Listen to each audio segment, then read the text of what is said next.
Aditya Degree Colleges, leading companies లో 10,000 plus placements with 13.5 lakhs highest package.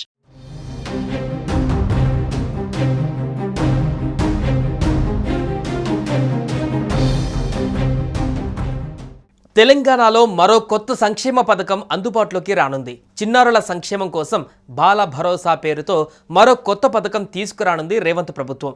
ఈ పథకం ద్వారా 5 ఏళ్లలోపు చిన్నారులకు అన్ని రకాల వైద్య పరీక్షలు ఉంటాయని తెలిపారు మంత్రి సీతక్క. చిన్నారులకు అన్ని రకాల వైద్య పరీక్షలు ఉచితంగా చేయిస్తామని, అవసరమైతే శస్త్రచికిత్సలు కూడా నిర్వహించేలా ప్రణాళికలు రూపొందిస్తున్నట్లుగా వివరించారు.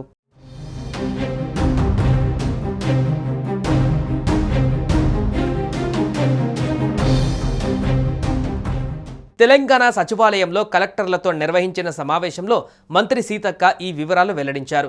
బాల భరోసా పథకం అమల్లోకి వస్తే రాష్ట్ర వ్యాప్తంగా ఉన్న వేలాది మంది చిన్నారులకు ఎంతో మేలు కలగనుంది.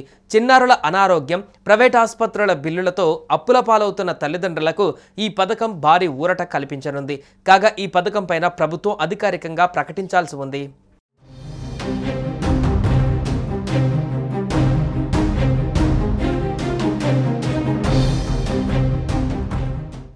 సీతక్క మాట్లాడుతూ ఇందిరా మహిళా శక్తి సీఎం ఫ్లాగ్షిప్ కార్యక్రమం అని, 1 కోటి మంది మహిళలను కోటీశ్వరులను చేసే లక్ష్యంగా కలెక్టర్లు పనిచేయాలని సూచించారు. తెలంగాణ రైజింగ్ 2047 సాకారం కావాలంటే మహిళా సంఘాలను బలోపేతం చేయాలన్నారు. మహిళా సంఘాలచే సోలార్ ప్లాంట్లు, పెట్రోల్ బంకులు ఏర్పాటు చేయించేలా కలెక్టర్లు కృషి చేయాలన్నారు. వాటికి అవసరమైన స్థలాలను తక్షణమే గుర్తించి పనులు ప్రారంభించాలని ఆదేశించారు. అక్టోబర్ 2న సోలార్ ప్లాంట్లు ప్రారంభించే లక్ష్యంతో కలెక్టర్లు ప్రత్యేక దృష్టి సారించాలని, ఇప్పటికే జిల్లాల వారీగా సోలార్ ఇన్స్టాలేషన్ కంపెనీలతో ఒప్పందాలు జరిగాయన్నారు.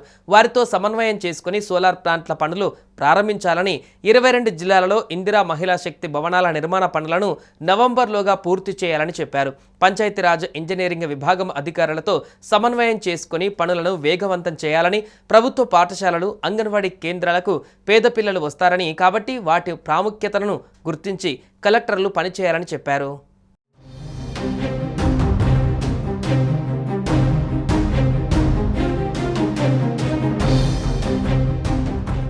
ప్రభుత్వ పాఠశాల విద్యార్థులకు యూనిఫారంలను మహిళా సంఘాలతో కుట్టిస్తామని, ఈ విద్యా సంవత్సరానికి సంబంధించి 90% యూనిఫారంలు కుట్టే పనులు పూర్తయ్యాయని మంత్రి సీతక్క తెలిపారు. పాఠశాల తెరిచే రోజు యూనిఫారంలను విద్యార్థులకు పంపిణీ చేయనున్నట్టు తెలిపారు. అంగన్వాడీలు ఈ నెల 11న తెరుచుకుంటాయని, అప్పటిలోగా కలెక్టర్లంతా వాటి నిర్వహణ ఎలా ఉందో పరిశీలించాలని సూచించారు.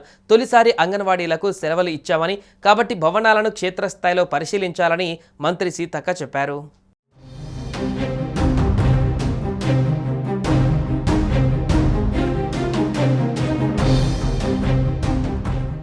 సుమన్ టీవీలో మీ పర్సనల్ అండ్ బిజినెస్ ప్రమోషన్స్ కోసం కింది నెంబర్కి కాంటాక్ట్ చేయండి.